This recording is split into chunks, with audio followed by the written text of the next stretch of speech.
For quite some time, but particularly since the election of Donald Trump as President of the United States, fake news and misinformation has become quite apparent among nearly all of the mainstream news outlets. For starters, fake news can be defined as false stories, often of a sensational nature, created to be widely shared or distributed for the purpose of generating revenue or promoting or discrediting a public figure, political movement, company, etc. Looking at this from a political standpoint, I believe that fake news in the last 4 years and the negative impact it has had on our country will definitely be talked about as an important point in television history. Whether they are left or right wing outlets, they have reported some quite outlandish things in an attempt to try and control the narrative. For example, Fox News, a right leaning news network, reported very dangerously on the coronavirus early on. Host Trish Reagan, instead of reporting on the severity of the virus or what was really known at the time, chose to report that the virus and other media coverage of it was, in quote, impeachment all over again. In turn, left leaning outlets like MSNBC and CNN had their own news anchors and dozens of guests who would go on live television and report that President Trump was a Russian asset and colluded with them to get elected, without presenting any credible facts or evidence of that claim. This is significant because as of 2018, according to a Pew Research poll, 44% of Americans relied on television as their source for news. When that much of the public is getting informed that a virus is just an attempt to impeach the president, that creates a real confusion as to whether or not the public needs to take any precautions. Sequentially, when that much of the public is also told that their president might be a Russian asset, that creates fear and causes division along party lines. A Gallup poll from September of this year shows that only 4 in 10 U.S. adults have trust and confidence in the media to report the news fully and accurately and fairly. The same poll shows that 6 in 10 have not very much trust or none at all.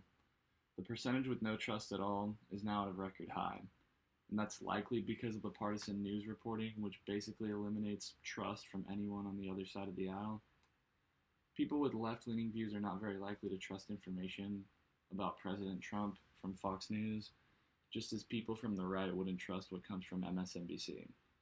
This distrust in news outlets has caused people to seek other means for their news, including online websites and social media, where the flood of fake news and misinformation has become much more widespread. And this point is a very important time in our history between the presidency of Donald Trump, the coronavirus pandemic, and civil unrest. How to exactly respond to the current problems that face our country depends a lot on how informed the people of our country are on those topics. At one point in time, the job of the media was to report news fully, accurately, and fairly. In its history, how will television news be judged during this point in time? My answer, not very kindly. Mainstream outlets such as CNN, Fox News, MSNBC, and CBS News that millions of Americans tune into every day are not often reporting news in accurate or fair ways. They are essentially broadcasting political theater and using fake news to create false narratives to push on the public. The false and misleading reporting has pushed people so far to both sides that debate and discourse has no longer become plausible among differing viewpoints. Now it's, oh, you support Trump, so you're a fascist, or, oh, you're a Democrat, you must embrace socialism. Take the coronavirus pandemic, for example. You have Fox News, the highest watched cable news network, who appears to downplay the coronavirus at every turn as compared to CNN, who uses it to fearmonger people. This stark contrast in reporting during a global pandemic was not only reckless, it was another way to create confusion and thus division.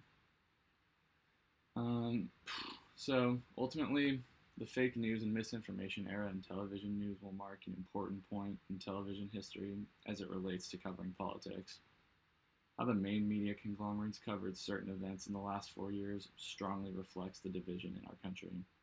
This era in news created chaos, confusion, and division, resulting in continuing erosion of the public's trust in their ability to accurately and honestly present news. As social media continues to grow, it's likely that the growing distrust in the media will drive people to pursue their news through these other means, which isn't any better. For example, media outlets on social media will mislead with headlines, and there's no clearer example than in 2017 during the Charlottesville riots.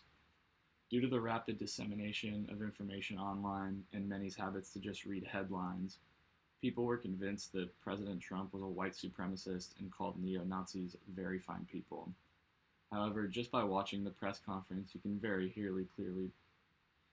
clearly hear the president say, quote, "I'm not talking about the neo-Nazis and white nationalists because they should be condemned totally."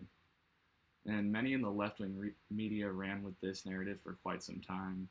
And even Joe Biden often cited the president's reaction to Charlottesville as a reason for his entering of the presidential race.